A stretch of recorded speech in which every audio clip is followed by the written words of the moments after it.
Hello, my name is Eleanor, and I'd like to welcome you to today's podcast, featuring Abdi and Martha, two students from the Portland State University Executive Perspectives on Leadership course.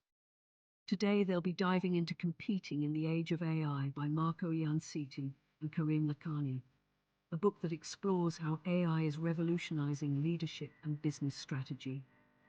Get ready for key insights, real-world examples, and what leaders need to know to thrive in an AI-driven world. Welcome everyone to today's podcast. Today we're diving into Competing in the Age of AI by Marco Iansiti and Karim Lakhani.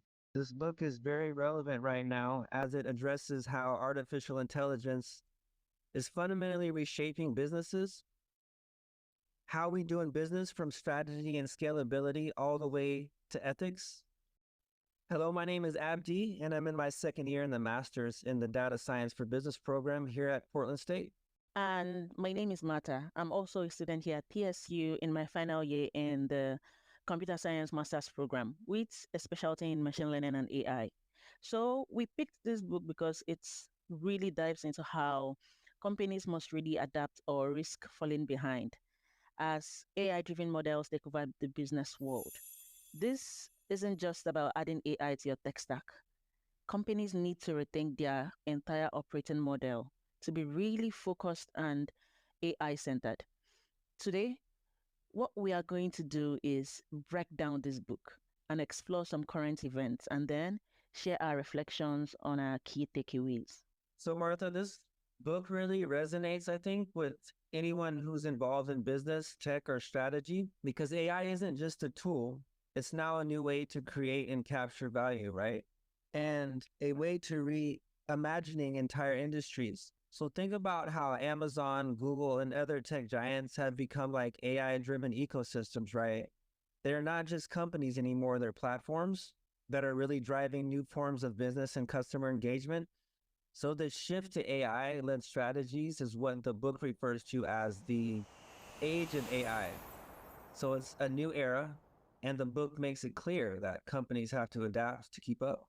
Yeah, and for anyone new to AI, don't worry. This book is very accessible. It doesn't really focus on the technical details of AI, but more on the strategies and structural changes leaders need to consider to leverage AI. So, whether you're managing people or launching a product or trying to keep your company relevant in a competitive market, there are lessons for everyone.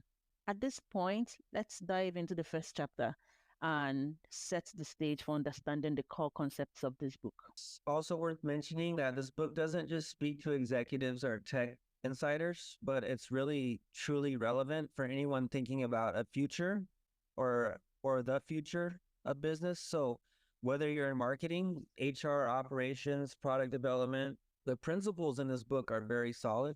And the book's title, Competing in the Age of AI, I highly recommend you pick it up. And kind of the theme here of the book is to really adapt, or as a company, you really are not going to make it. It can really reshape how you think about your role and company's role or path forward. And I think what the authors have laid out here is really a playbook. And to use kind of a football analogy for navigating complexity and super fast pace. If companies don't adapt, I don't think that they can compete really.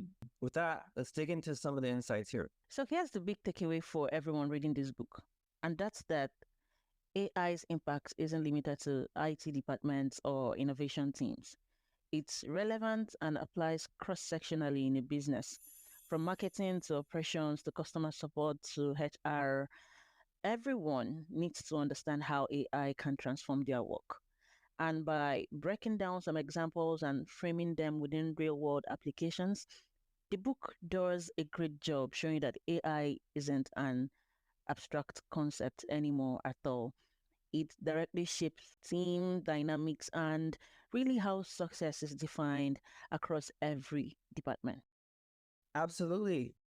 And to get things started in chapter one, the title, The Age of AI.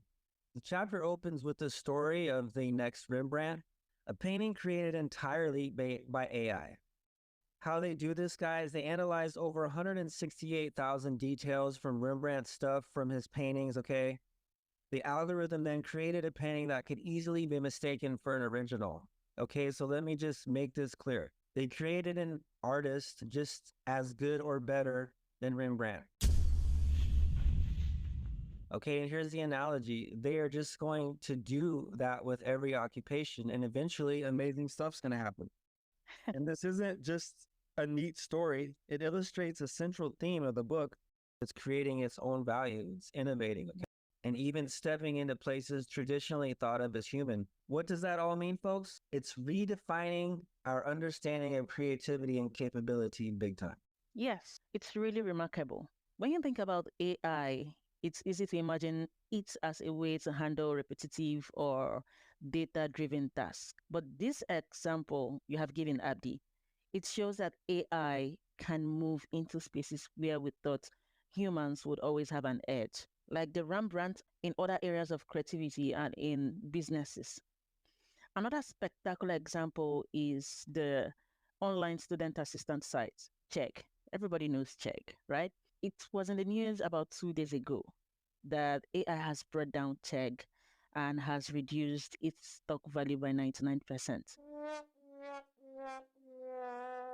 CEO of Check announced that there would be around 300 layoffs. He was also blaming AI, by the way. This means that AI in business is opening up huge potentials and opportunities. So, AI isn't only streamlining processes, it's also creating entirely new opportunities. Take Amazon, for example. They're using AI to anticipate and influence customer desires, sometimes even before the customer knows what they really want.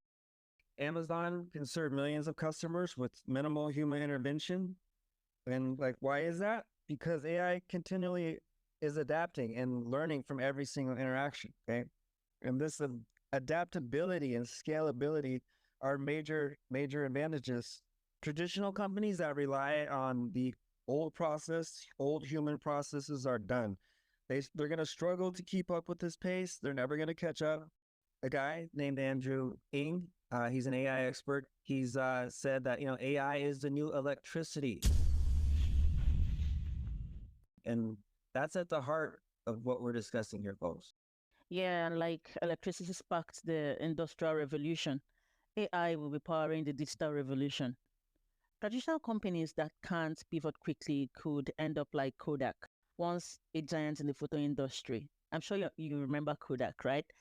But now, today, it's nowhere to be found.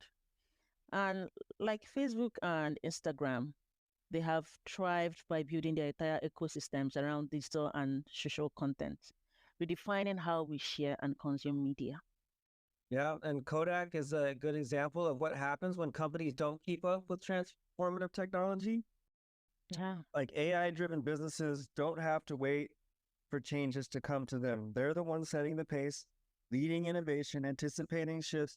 And this book really emphasizes that for business today, AI has to be at the core of your strategy if you want to remain competitive.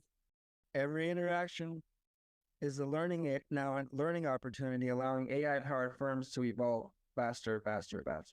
Yeah.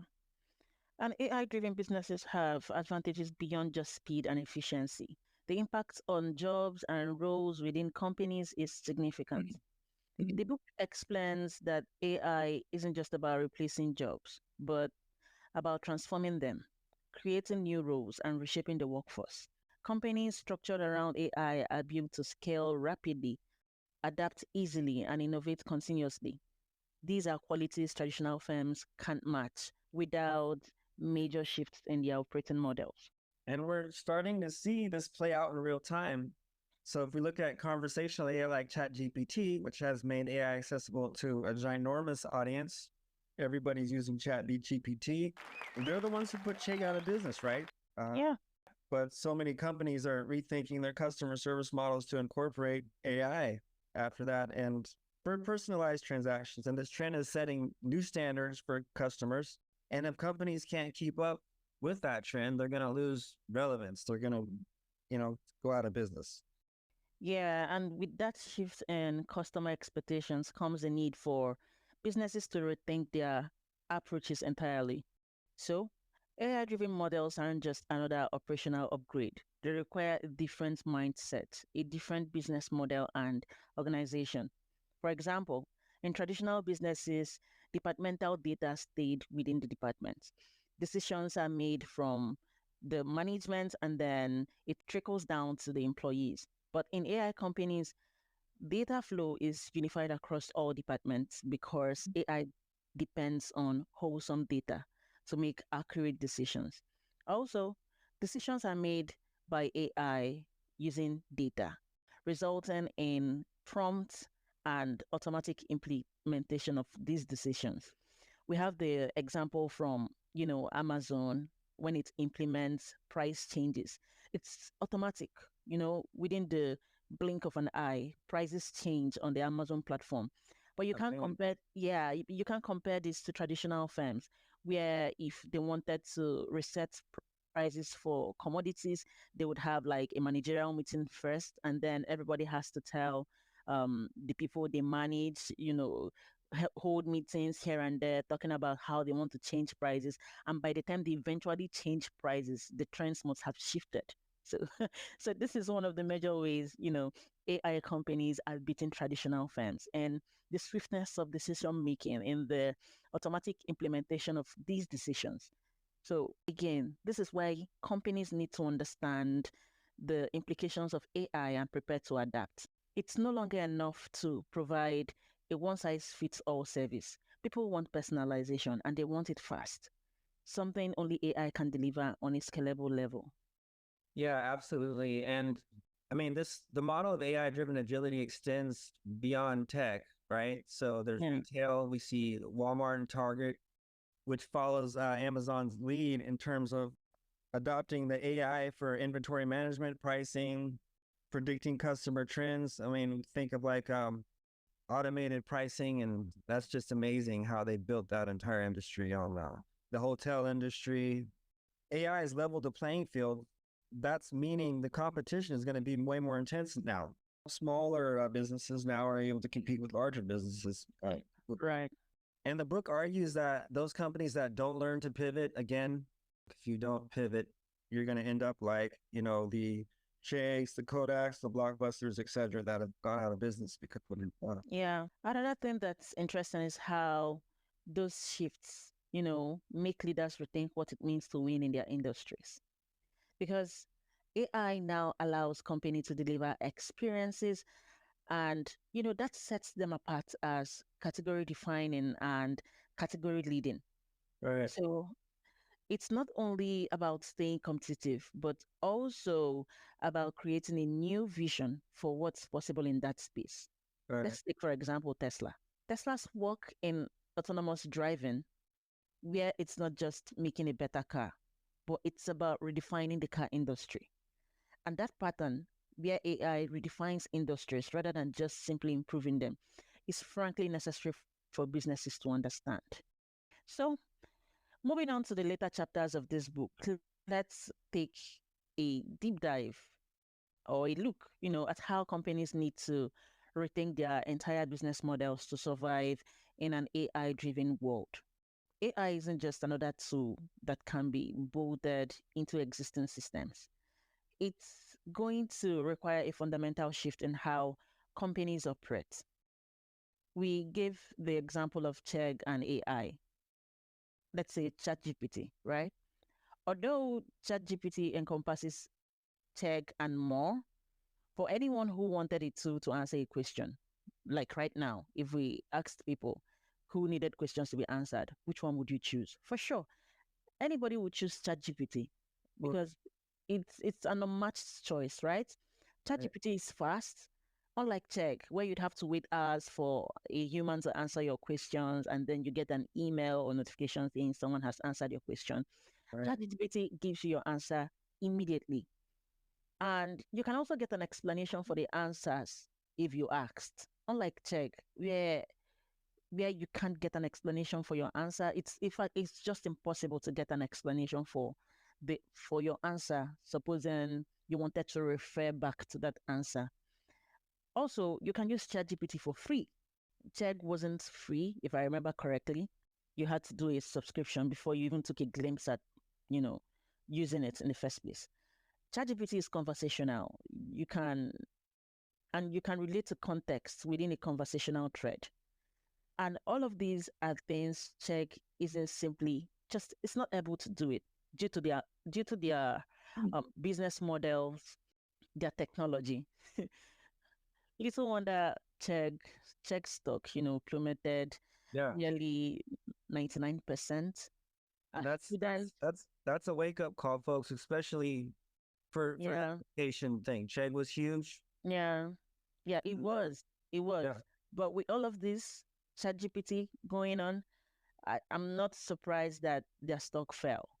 And, even if I were a student or an investor, I would, shift towards AI driven learning tools like ChatGPT that simply offers more customized, interactive experiences. All they wanted to do was help a few students cheat on their exams, folks. But no big deal, I guess. So I don't think anybody's gonna miss them. But that doesn't adapt like you were saying, like ChatGPT does. Yeah. Yeah. Yeah. So, Yeah. it's not just education that's been affected, We are seeing shifts in healthcare, in retail, in finance, every industry really. You remember Ant Financial? It's a great example. They have fewer than 10,000 employees, but they serve over 700 million customers. That's only possible because AI is at the center of everything they do. They're using it to make decisions on credit scoring, fraud detection, customer service, all of these in real time. Something traditional banks can't compete with, without a complete overhaul of their systems. And yeah, and Financial shows us how AI really allowed for scalability and agility. Another CEO, Eric Schmidt of Google, has said of AI that it's going to be also more profound than electricity and fire. Wow. So this is a huge, huge deal. Some people are, I think, underestimating what's going to happen in the next 10 years here. But, these kinds of bold statements. But when we look at the models, like the Ant Financial example, it's clear that the AI model, Yeah. and it's setting the standard. It's kind of like if there's an Olympic record that you have to break, then that's the new standard. AI is that new Olympic record. Right. Companies that are fully integrating AI, not just experimenting with it, they are going to be gaining a serious competitive advantage. These AI first companies can pivot and grow in ways that traditional companies built on older models just can't keep up with. That's why digital first firms are outpacing legacy companies at such a rapid pace.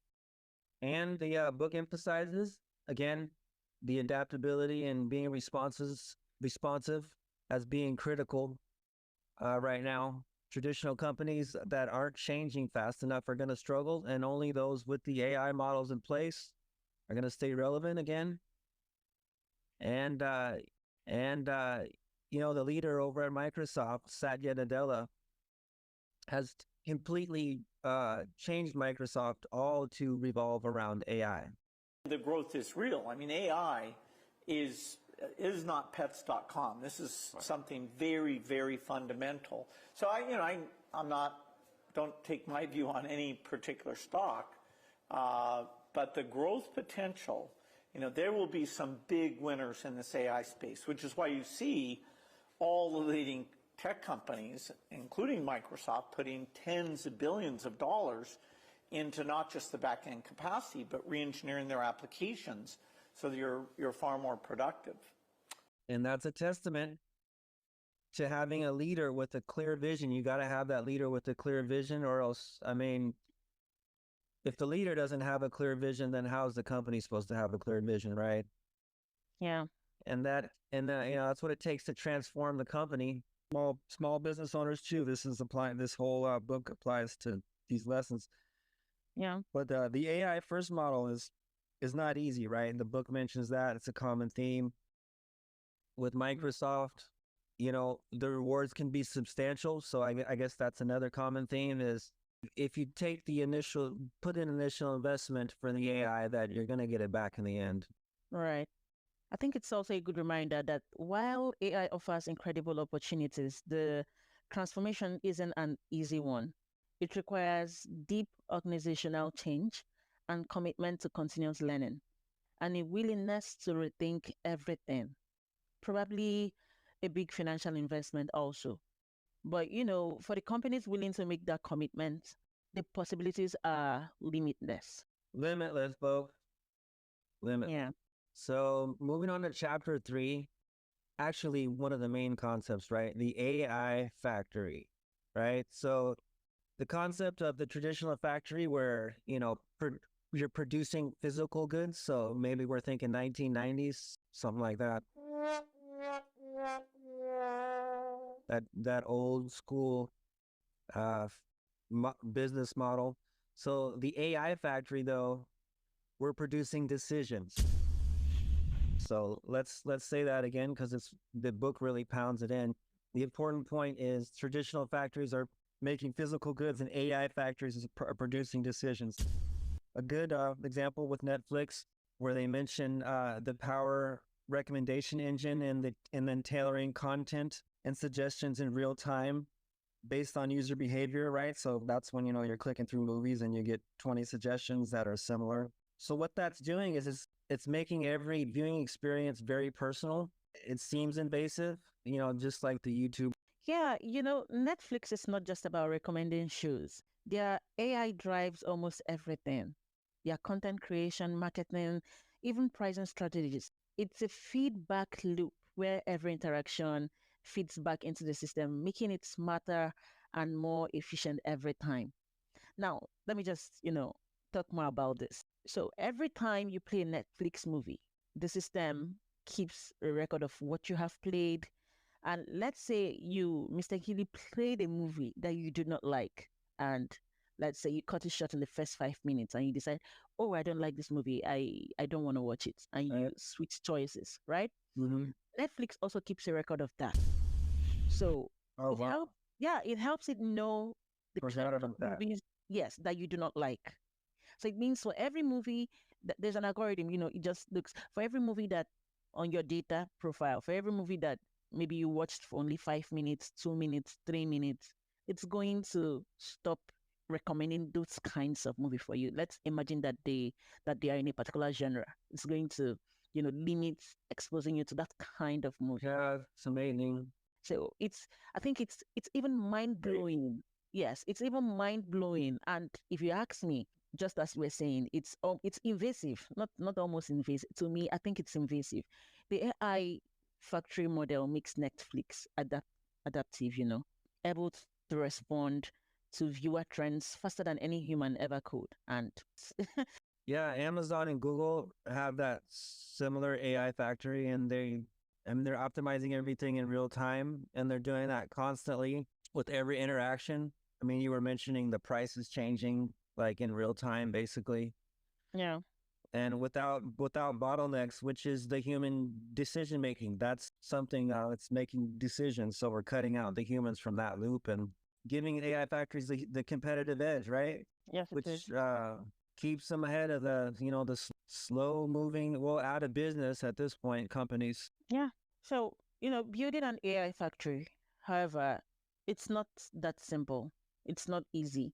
The book explains that companies need three main components. They need powerful algorithms, they need a data pipeline to follow those algorithms, and they need the right infrastructure to support everything, like the people to set everything up, Basically, that's like the talent.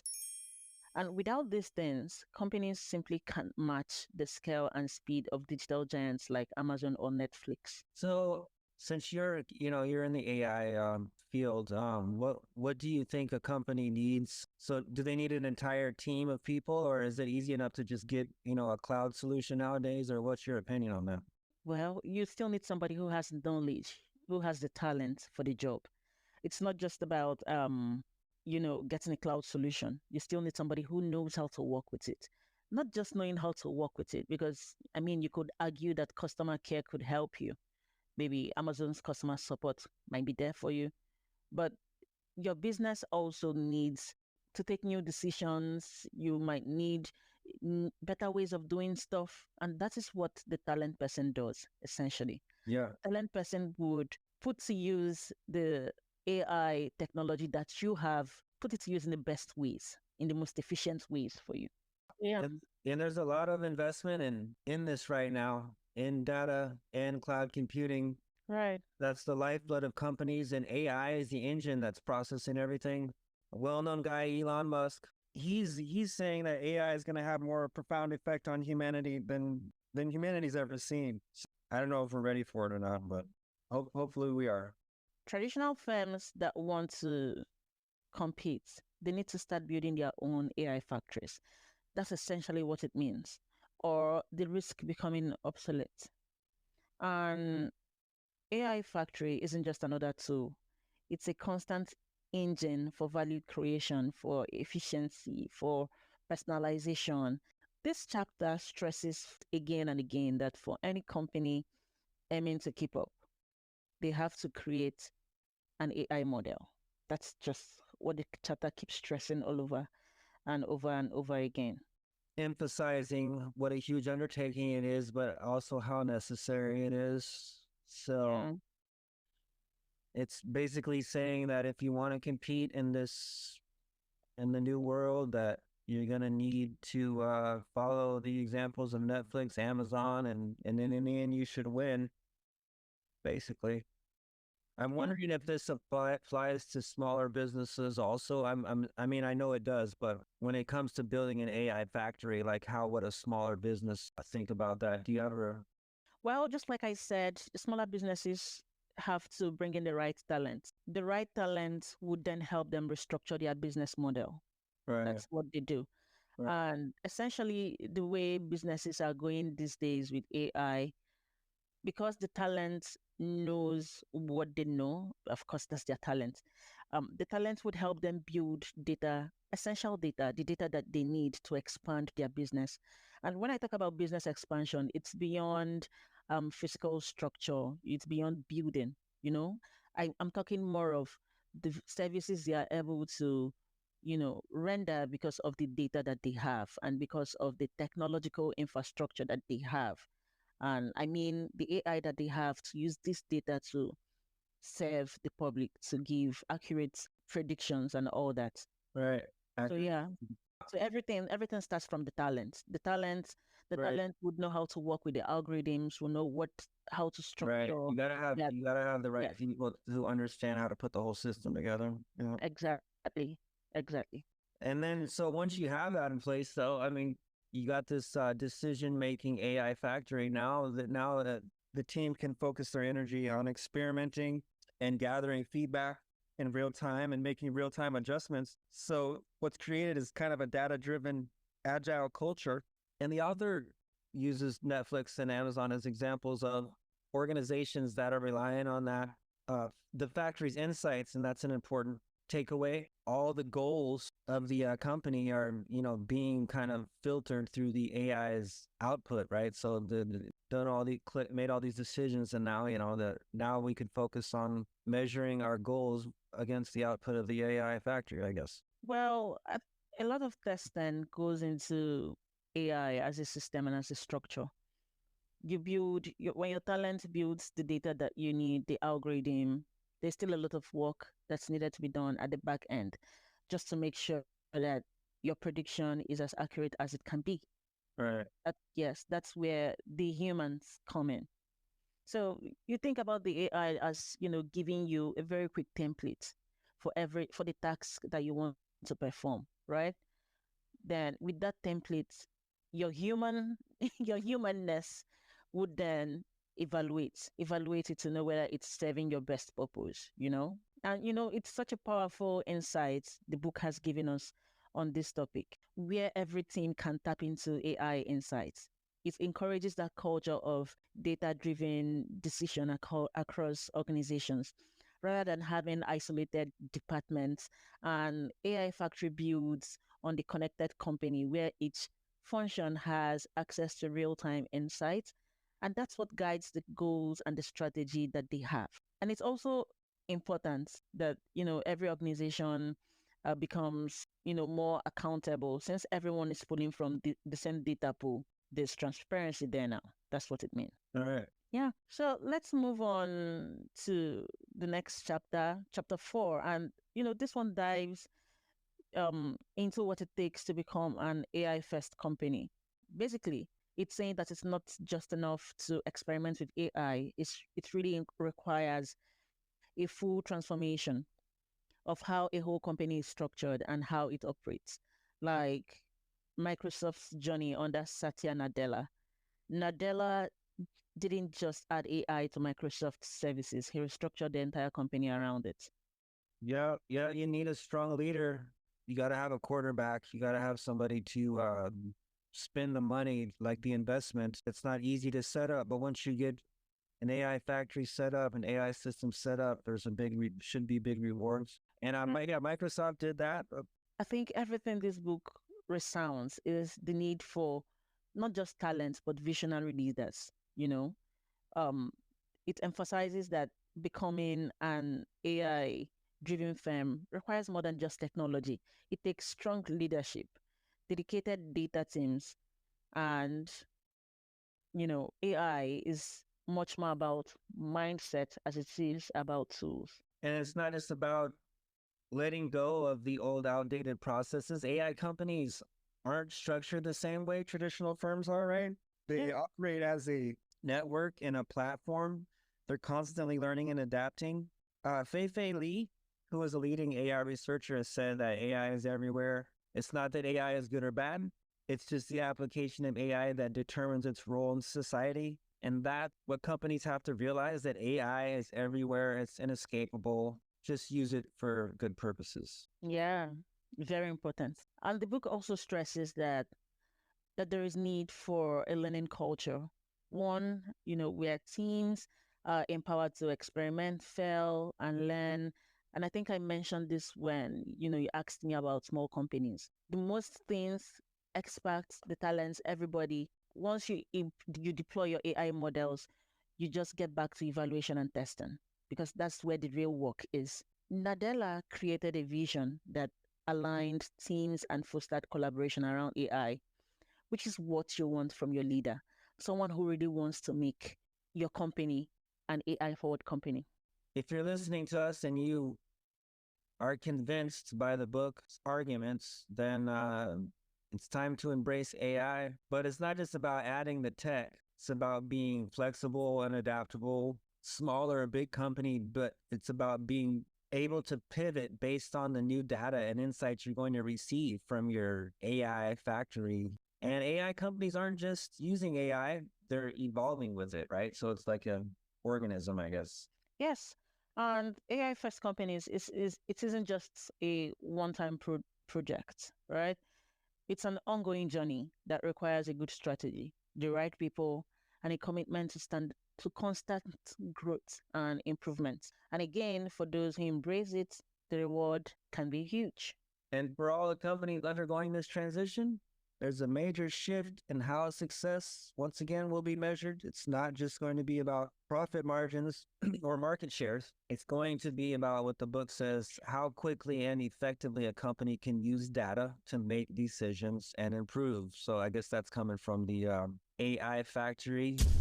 So you're using that data and then you're making those real-time decisions. And in terms of the investment, and I can see this a lot more with a smaller business person who has to spend some huge amount of money to incorporate AI into their business. But once that data pipeline's running smoothly and then the insights start flowing and the growth and efficiency improvements start happening, it all becomes exponential. I mean, that's the... Right. By implication, that's what it means. And it's like AI is becoming a bedrock for growth because once a company has built that foundation and data starts driving insight, it's as if the company has unlocked a whole new level of potential. And I think that's something leaders need to appreciate. It's a long-term game, but the payoff would be substantial, When you build the AI infrastructure and keep investing in it, the insights keep compounding over time, creating exponential value. This changes how success is measured. And now, suddenly, a company that was once struggling finds itself innovating faster and outperform. Make the early investment, do the early part that's hard now, and it'll pay off later. That's it.